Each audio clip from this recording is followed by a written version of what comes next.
12시에 많은 참여 바랍니다.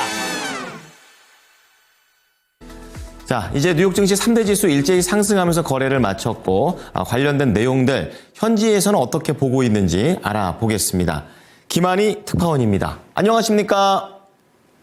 네, 안녕하세요.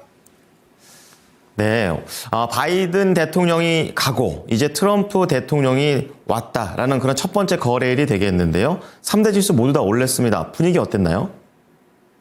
네, 도널드 트럼프 대통령이 취임한 이후 처음 열린 뉴욕 증시가 상승세로 마감했습니다. 투자자들은 관세 전쟁 관련 발언을 비롯해 첫날 서명한 행정명령 수준이 당초 우려보다는 부드러워졌다고 평가하는 분위기인데요.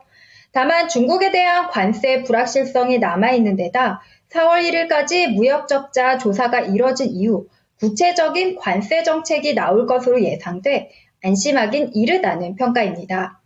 뉴욕 증권거래소에서 다우존스 30 산업평균 지수는 전 거래일 대비 1.24% 올랐고 S&P 500 지수는 0.88% 상승 마감했습니다. 나스닥 지수도 0.64% 오른 채 거래를 마쳤습니다.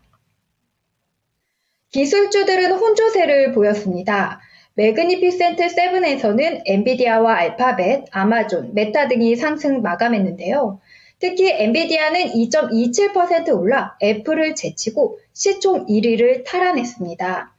엔비디아는 장마감 이후 트럼프 대통령이 AI에 대한 새로운 투자 계획을 발표할 것이라는 보도에 상승폭을 키웠습니다. 챗 GPT 개발사 오픈 AI와 일본 소프트뱅크, 미 소프트웨어 기업 오라클이 수천억 달러 규모의 합작회사 설립을 추진할 계획입니다. 이들 세 개 기업은 스타게이트라는 합작회사 설립을 계획하고 있고 초기에 1,000억 달러 투자를 한 뒤 향후 4년간 최대 5천억 달러까지 투자를 늘릴 계획인 것으로 전해졌습니다. 또한 트럼프 대통령이 화석 연료를 개발하겠다고 천명함에 따라 에너지주도 대부분 랠리했습니다. 반면 애플과 마이크로소프트, 테슬라 등은 하락 마감했습니다. 테슬라는 트럼프 대통령이 전날 보조금 폐지 등 전기차 우대 정책을 폐기한 게 부담이 됐습니다. 다른 전기차 업체인 리비안과 루시드 주가도 6%대 하락했는데요. 테슬라의 경우 올해 반값 전기차가 나올 경우 다른 전기차 업체보다 상대적으로 경쟁력이 있을 것이라는 전망에 0.57%로 하락폭이 작았습니다. 애플은 월가에서 이따 목표 주가 하향 조정이 잇따른 게 영향을 주고 있습니다. 오늘은 3% 넘게 하락했는데요. AI에 기대했던 성장을 이끌지 못하면서 아이폰 판매 부진에 대한 투자 우려가 커졌다는 이유에서입니다. 네, 앞서 말씀을 해주셨던 것처럼 행정명령에 대한 기대치가 낮았던 만큼 증시 입장에서는 호재로 받아들여졌는데요. 그래도 이제 주요 정책들이 어떻게 흘러가고 있는지 상황들은 알고 있어야 될 것 같아요. 어떻습니까? 네, 오늘 시장은 트럼프 대통령의 취임 초반 행보에 주목했습니다. 어제 4년 만에 백악관에 복귀한 트럼프는 국경과 에너지 등 수십 개 행정명령을 쏟아냈는데요.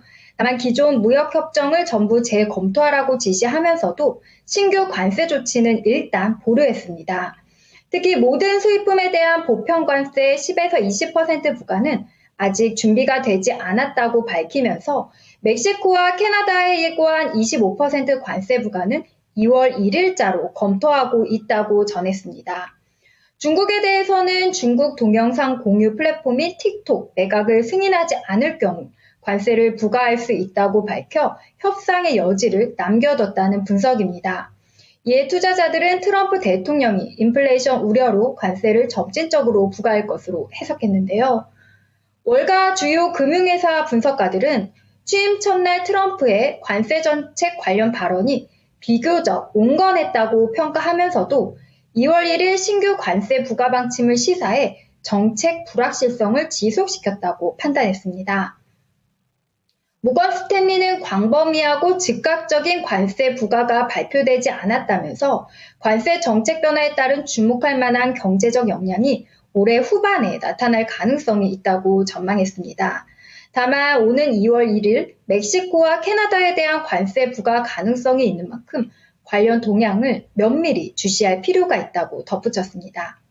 골드만삭스도 트럼프 대통령 취임사의 관세 정책을 언급하면서 예상했던 것보다 온건했다고 평가했는데요. 트럼프 대통령의 중국 관련 언급이 눈에 띄게 덜 강경했으며 보편관세 부과 위험도 당초 예상과 비교하면 낮아진 것으로 보인다고 분석했습니다. 이처럼 관세, 인플레이션 우려가 완화되면서 국제 금리와 달러 가치는 약세를 나타내고 있습니다. 글로벌 채권금리 벤치마크인 미 국채 10년물 수익률은 전거래 대비 4bp 하락한 4.56%를 기록 중입니다.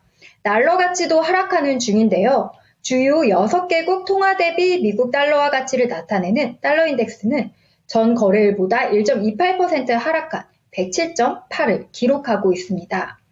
국제유가는 트럼프 대통령이 국가 에너지 비상사태 선포와 함께 미국 내 석유, 천연가스 증산을 예고하면서 하락세를 이어갔습니다. 서부 텍사스산 원유 WTI는 전일보다 2.6% 떨어졌고 글로벌 원유 가격 벤치마크인 브렌트유는 전일 대비 0.86달러, 즉 1.11% 내린 배럴당 79.29달러의 장을 마쳐 80달러 아래로 떨어졌습니다. 이제 내일 일정 살펴보겠습니다. 내일도 실적 발표 이어질 텐데요. 세계 최대 소비재 업체인 P&G, 제약업체 J&J 실적 발표가 예정돼 있습니다. 에버 레버러스토리스, 제너럴 일렉트릭에서 갈라진 발전장비 업체 GE 버누바도 실적을 공개합니다.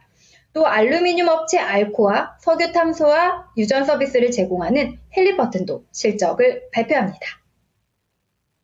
네, 이 트럼프 2기의 정책들 계속해서 보면서 4분기 실적도 체크를 해봐야겠네요. 오늘 내용 잘 들었습니다. 고맙습니다. 네, 감사합니다. 지금까지 모닝인 뉴욕이었습니다.